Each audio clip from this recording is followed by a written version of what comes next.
Hello everyone and welcome to a new video, and today I'm going to show you how to upload assignment to Microsoft Teams. It's very easy and simple. All you have to do is to follow my steps, and before we begin, don't forget to hit the like button, subscribe and turn on the notifications. Now first thing we should do is simply open up our Microsoft Teams application, then go to assignments right here.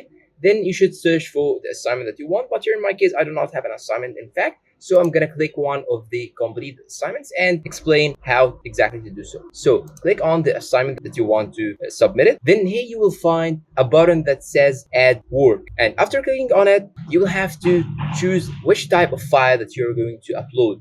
So I'm gonna click on this type, for example, Word.